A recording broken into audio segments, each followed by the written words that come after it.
اللہ پاک فرماتے ہیں کہ میں ان 5 عورتوں کو ہمیشہ کے لیے پریشان رکھوں گا، ان 5 عورتوں کو ہمیشہ کے لیے غریب کر دوں گا، ان 5 عورتوں کا رزق تنگ کر دوں گا۔ اللہ پاک فرماتے ہیں کہ میں ان 5 عورتوں کو نہ دن میں چین دوں گا اور نہ رات کی نیند میں سکون دوں گا۔ ان 5 عورتوں میں سے سب سے پہلی عورت یہ ہے۔ میرے محترم بھائیوں، آج میں تمہیں ایک ایسی حقیقت سنانے والی ہوں جسے سن کر دل کانپ جائے گا، روح لرز اٹھے گی۔ دنیا کہتی ہے عورت رحم ہے، اگر ماں ہو تو جنت، بیٹی ہو تو برکت، بہن ہو تو عزت اور بیوی ہو تو سکون۔ مگر افسوس، کچھ عورتیں ایسی بھی ہیں جن کے بارے میں اللہ تبارک و تعالیٰ خود فرماتے ہیں میں ان سے ناراض ہوں، میں ان کی زندگی میں کبھی سکون نہیں دوں گا، میں ان کے نصیب سے برکت اٹھا لوں گا، میں ان کے دلوں کو ہمیشہ بے چینی میں رکھوں گا۔ سوچو، جس عورت سے اللہ خود ناراض ہو جائے، کیا دنیا کی کوئی طاقت اسے خوش کر سکتی ہے؟ کیا سونا چاندی مال و دولت اسے سکون دے سکتی ہے؟ یہ عورتیں ہیں جو دن میں ہنستی ہیں مگر رات کے اندھیرے میں اپنے تکیے آنسوؤں سے بھگو دیتی ہیں۔ لوگ سمجھتے ہیں شاید قسمت خراب ہے، شاید نصیب نے ساتھ چھوڑ دیا ہے، مگر حقیقت اس سے کہیں زیادہ خوفناک ہے۔ یہ وہ عورتیں ہیں جنہیں اللہ کی ناراضی نے جکڑ رکھا ہے۔ سوال یہ ہے کہ وہ 5 عورتیں کون ہیں؟ ان کے کون سے کام ایسے ہیں جن سے اللہ ہمیشہ ناراض رہتا ہے؟ کیا ان عورتوں کے لیے توبہ کا دروازہ اب بھی کھلا ہے؟ کیا ایسی عورتیں پھر سے اللہ کی رحمت میں واپس آ سکتی ہیں؟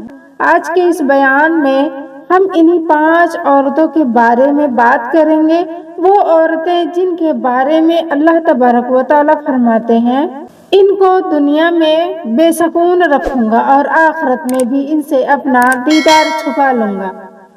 میری پیاری بہنوں، اگر تم چاہتی ہو کہ تمہاری زندگی سے پریشانیاں ختم ہوں، اگر تم چاہتی ہو کہ تمہارے گھر میں سکون اترے، اگر تم چاہتی ہو کہ تمہارا رب تم سے راضی ہو، تو اس ویڈیو کو آخر تک ضرور سنو، کیونکہ ان 5 عورتوں کے انجام کو جاننے کے بعد شاید تم اپنی زندگی بدلنے کا فیصلہ کر لو۔ آج ہم تمہیں ان 5 عورتوں کے بارے میں بتانے جا رہے ہیں جن کے بارے میں اللہ تبارک و تعالیٰ کا فرمان ہے کہ ان کی زندگیاں آزمائشوں کے طوفان میں گھرے رہیں گی، ان کے دلوں سے سکون ہمیشہ کے لیے چھین لیا جائے گا، ان کی آنکھوں کو کبھی حقیقی خوشی نصیب نہیں ہوگی۔ یہ وہ عورتیں ہیں جن کے اعمال ان کے اپنے دلوں کے دشمن بن جاتے ہیں۔ آخر ان کے اندر ایسا کیا ہے جو رحمتوں کے دروازے بند کر دیتا ہے؟ ان کے رویوں میں کون سا زہر چھپا ہے جو برکت کو جلا دیتا ہے؟ اور اگر کبھی ہمیں احساس ہو کہ انہی شفاعت کا سایہ ہم پر بھی پڑ گیا ہے تو اس آگ سے بچنے کا راستہ کیا ہے؟ یہ باتیں صرف سننے کے لیے نہیں بلکہ اپنی زندگی کو بدلنے کے لیے ہیں، کیونکہ ان رازوں کو جان لینا صرف علم نہیں بلکہ نجات کی پہلی سیڑھی ہے۔ میرے دوستوں، میری پیاری بہنوں، ایک مرتبہ حضرت موسیٰ علیہ السلام کو اپنے رب کی جانب سے ایک لمبا سفر کرنے کا حکم ملا، ایک ایسا سفر جو نہ صرف جسمانی آزمائش تھی بلکہ روحانی یقین کا امتحان بھی۔ پسینہ چہرے سے بہہ کر خاک میں ملتا، قدموں کے نیچے ریت گویا زخم بن چکی تھی، مگر دل کے اندر ایک عجیب سکون تھا۔ یہ سکون کسی سایہ دار درخت یا ٹھنڈی ہوا سے نہیں آیا تھا بلکہ ایمان کے سمندر سے پھوٹ رہا تھا، اس یقین سے کہ جس نے راستہ دیا ہے وہی منزل بھی عطا کرے گا۔ دن گزرتے گئے، جسم بھاری، سانس بوجھل اور آنکھیں دھندلا چکی تھی، پانی کا مشکیزہ خالی ہو چکا تھا، ہونٹوں پر پیاس کی لکیریں تھی مگر شکایت کا سائنبہ تک نہیں تھا۔ حضرت موسیٰ علیہ السلام نے اپنی نگاہیں افق پر گاڑ دی، کوئی سبزہ نہیں، کوئی سایہ نہیں، بس ایک سنسان صحرا۔ مگر ان کے دل میں امید کی روشنی بجھی نہیں تھی، وہ جانتے تھے ہر آزمائش کے پیچھے رب کی کوئی حکمت چھپی ہوتی ہے۔ کچھ فاصلے پر ایک بستی ابھرتی دکھائی دی۔ وہ بستی خوشحالی کی نہیں، محرومی کی تصویر تھی۔ کچے مکان، دیواروں کی دراڑوں سے غربت جھانک رہی تھی۔ بچے ننگے پاؤں خاک میں کھیل رہے تھے اور عورتوں کے چہروں پر بھوک اور مایوسی کے سائے۔ حضرت موسیٰ علیہ السلام کا دل کانپ اٹھا۔ ایک لمحے کو خیال آیا، یہ لوگ خود فاقہ زدہ ہیں، میری مدد کیا کریں گے؟ مگر اگلے ہی لمحے یقین نے کہا، جب اللہ ساتھ ہے تو سارے انسانوں سے نہیں آسمانوں سے ملتے ہیں۔ اسی یقین کے سہارے آپ بستی میں داخل ہوئے۔ راستے میں ایک پرانا دروازہ نظر آیا، پوشیدہ لکڑی اور زنگ آلود کنڈی کے ساتھ۔ آپ نے آہستگی سے دستک دی۔ اندر سے ایک کمزور سی آواز ابھری، جسے کسی تھکی ہوئی روح نے جواب دیا ہو۔ دروازہ کھلا، سامنے ایک ضعیف عورت کھڑی تھی، چہرے پر برسوں کی تھکن، آنکھوں میں ادھورا سکون، ہونٹوں پر اداسی کا سایہ۔ مگر جیسے ہی اس نے حضرت موسیٰ علیہ السلام کو دیکھا، اس کی آنکھوں سے آنسوؤں کا سیلاب بہہ نکلا۔ لرزتے ہوئے ہاتھوں سے دروازہ چھوڑا اور آپ کے قدموں میں گر گئی۔ اے اللہ کے نبی، اس کی آواز ٹوٹ رہی تھی، میں نے برسوں رب سے دعا کی تھی کہ کبھی آپ کا دیدار نصیب ہو، مگر بھوک، فاقہ اور بیماری نے ہمت چھین لی۔ آج جب آپ میرے در پر آئے ہیں، مجھے یقین ہو گیا ہے کہ اللہ نے میری فریاد سن لی ہے۔ اس عورت کے لہجے میں وہ عقیدت تھی کہ جو مایوسی کے اندھیرے میں جلتی آخری شمع کی طرح ہوتی ہے۔ اس نے لرزتے ہاتھوں سے حضرت موسیٰ علیہ السلام کو اپنے معمولی سے گھر میں بلایا۔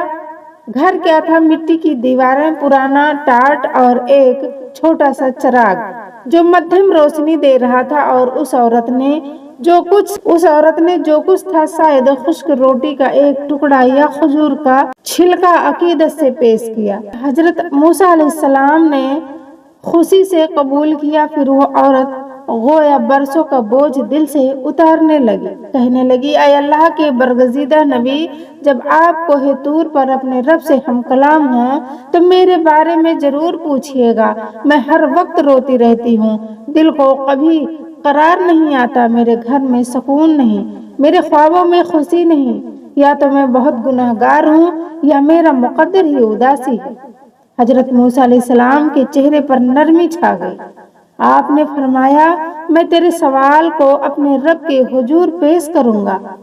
وقت گزرا، سفر کے دن ختم ہوئے اور آپ کوہ طور پر پہنچے۔ وہاں وہ ہوا جو تاریخ میں مقدس ترین تعلق کی مثال بن گیا۔ جب اللہ تبارک و تعالیٰ نے کلام فرمایا، موسیٰ علیہ السلام کے دل کی گہرائیوں میں روشنی اتر گئی، اور جب واپسی کا وقت آیا تو ان کے ذہن میں وہی بستی، وہی عورت اور ان کی آنکھوں کے آنسو تیرنے لگے۔ واپسی کے سفر میں آپ نے قدم اسی بستی کی سمت موڑ دیے۔ اب وہ بستی پہلے سے بھی زیادہ خاموش تھی، دروازے وہی، مگر فضا میں اداسی کی دھند تھی۔ آپ نے اس عورت کے در پر دستک دی۔ دروازہ کھلا تو وہی چہرہ، مگر اس بار آنکھوں میں امید اور خوف دونوں ایک ساتھ تھے۔ وہ کپکپاتی ہوئی آواز میں بولی، کیا میرے بارے میں کوئی جواب آیا؟ کیا میرا رب ناراض ہے؟ کیا میں واقعی ان کی نگاہ رحمت سے دور ہوں؟ حضرت موسیٰ علیہ السلام نے گہری سانس لی اور انتہائی نرمی سے فرمایا، اے عورت، میں نے تیرے بارے میں اپنے رب سے سوال کیا۔ فضا میں خاموشی چھا گئی، چراغ کی لو ہلکی پڑ گئی، جیسے وہ بھی جواب سننے کو بے چین ہو۔ آپ نے فرمایا، اللہ تبارک و تعالیٰ نے وحی میں فرمایا کہ 5 قسم کی عورتیں ایسی ہیں کہ جس کے نصیب میں سکون نہیں لکھا گیا، نہ ان کے دنوں میں اطمینان، نہ راتوں میں قرار، چاہے وہ محلوں میں رہیں یا جھوپڑیوں میں، چاہے زیورات سے لدی ہوں یا خالی ہاتھ، ان کے دل کی آگ کبھی نہیں بجھتی۔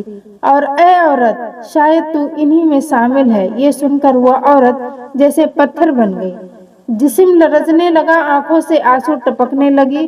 وہ سسکتی ہوئی بولی، اے اللہ کے نبی، مجھے بتائیے وہ 5 عورتیں کون سی ہیں؟ کیا میں واقعی ان میں سے ہوں؟ میں کب، کہاں اور کیسے اپنے رب کی نافرمانی کر بیٹھی؟ حضرت موسیٰ علیہ السلام نے اس کے لرزتے ہوئے وجود کو دیکھا، وہ جانتے تھے یہ عورت اکیلی نہیں، یہ ہر اس عورت کی تصویر ہے جو اپنے ہی اعمال سے اپنی زندگی میں بے سکونی کا دروازہ کھولتی ہے۔ آپ نے فرمایا، اے عورت سن اور یاد رکھ، جن عورتوں کے لیے میرے رب نے فرمایا ہے کہ ان کے نصیب میں قرار نہیں، ان میں سب سے پہلی وہ عورت ہے جو اپنے ہی شوہر کی عزت کو اپنے الفاظ سے مٹا دیتی۔ یہ الفاظ سن کر عورت کے لبوں پر کپکپی طاری ہو گئی۔ حضرت موسیٰ علیہ السلام خاموش ہو گئے، ایک ایسی خاموشی جو طوفان سے پہلے آتی ہے۔ وہ جانتی تھی اب راز کھلنے والا ہے۔ حضرت موسیٰ علیہ السلام نے آہستگی سے اپنا سر جھکایا، جیسے کسی بھاری راز کو ظاہر کرنے سے پہلے۔ لمحہ بھر خاموشی۔ یہ عورت باہر سے ہنستی ہے مگر اندر سے برباد۔ اس کا گھر اجڑنے لگتا ہے، شوہر کی محبت سرد پڑ جاتی ہے، اولاد بدتمیز ہو جاتی ہے اور رزق کی برکت مٹ جاتی ہے۔ حضرت موسیٰ علیہ السلام نے نہایت گہرے لہجے میں فرمایا، اے عورت، میرا رب فرماتا ہے، چوتھی وہ عورت ہے جس نے اپنے گھر کی بنیاد سچائی پر نہیں بلکہ جھوٹ، فریب اور مکر پر رکھی ہوئی ہوتی ہے۔ اس کی باتوں میں نرمی، لہجے پر مسکراہٹ اور لہجے میں محبت دکھائی دیتی ہے مگر دل میں چالاکی اور ریاکاری چھپی ہوتی ہے۔ وہ میٹھے بول سے دل جیتنے کا ہنر جانتی ہے مگر اندر ہی اندر دوسروں کے لیے جال بنتی رہتی ہے۔ ایسی عورت کی مثال اس درخت کی طرح ہے جو باہر سے ہرا بھرا لگتا ہے لیکن اندر سے دیمک نے اس کی جڑیں کھا لی ہوتی۔ اللہ تعالیٰ فرماتا ہے، میں اس عورت کے دل سے سکون چھین لیتا ہوں، میں اس کے رزق سے برکت اٹھا لیتا ہوں کیونکہ اس نے میرے بندوں کے دل زخمی کیے، ان کے اعتماد کو توڑا اور سچائی کے نور کو اپنی مکاری کے پردوں میں دفن کر دیا۔ یہ وہ عورت ہے جو گھر میں پیار اور خیر خواہی کا مظاہرہ کرتی ہے مگر پس پردہ زہر گھولتی ہے۔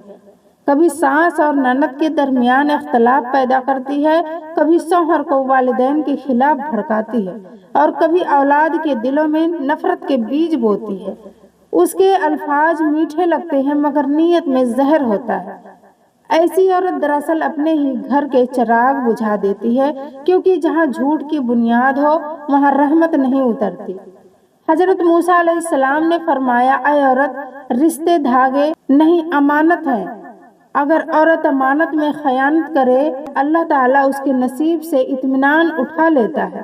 حضرت موسیٰ علیہ السلام نے نہایت سنجیدہ لہجے میں فرمایا، اے عورت، میرا رب فرماتا ہے کہ پانچویں عورت وہ ہے جو اپنی عبادت، نیکی، پردے، تسبیح اور نماز کو غرور کا زیور بنا لیتی ہے۔ وہ سمجھتی ہے کہ ان کی عبادتیں اسے دوسروں سے بلند کر دیتی ہے، اس کی دعائیں کبھی رد نہیں ہو سکتی اور اللہ تعالیٰ اس سے ناراض ہو ہی نہیں سکتا۔ ایسی عورت کے بارے میں میرا رب فرماتا ہے کہ میں اس سے اپنی رحمت چھین لیتا ہوں کیونکہ اس نے میری عبادت کو بھی اپنی بڑائی کا ذریعہ بنا لیا۔ یہ وہ عورت ہے جو عبادت تو کرتی ہے مگر اس کے دل میں عاجزی نہیں ہوتی، نماز پڑھتی ہے مگر اپنے سجود کو فخر کے ساتھ گنتی ہے، قرآن کی تلاوت کرتی ہے مگر نیت دکھاوے کی ہوتی ہے، زبان پر اللہ کا ذکر کرے مگر دل میں تکبر کی آگ جلتی ہے۔ وہ سمجھتی ہے کہ اس کا دوپٹہ، اس کی تسبیح، اس کی دعائیں اسے دوسروں سے بہتر بنا دیتی ہیں، لیکن اللہ کے نزدیک عبادت کا معیار صرف عاجزی ہے، غرور نہیں۔ ایسی عورت دوسروں کو حقارت کی نظروں سے دیکھتی ہے۔ اگر کوئی بہن سادہ لباس میں ہو تو اسے جاہل سمجھتی ہے، اگر کوئی غربت عورت راہ میں دکھائی دے تو دل میں سوچتی کہ یہ تو گنہگار ہے۔ اپنے گھر میں کمزور بہو یا نوکرانی سے ایسے پیش آتی ہے جیسے وہ انسان نہیں بلکہ اس کے قدموں کی خاک ہو۔ مگر یاد رکھو، جس دل میں تکبر ہو وہاں ایمان قرار نہیں۔ یہ تھی وہ 5 عورتیں جن کو اللہ تعالیٰ نے کہا، میں انہیں ہمیشہ پریشان رکھوں گا۔ اگر میری ویڈیو اچھی لگے تو لائک، شیئر، سبسکرائب ضرور کریں۔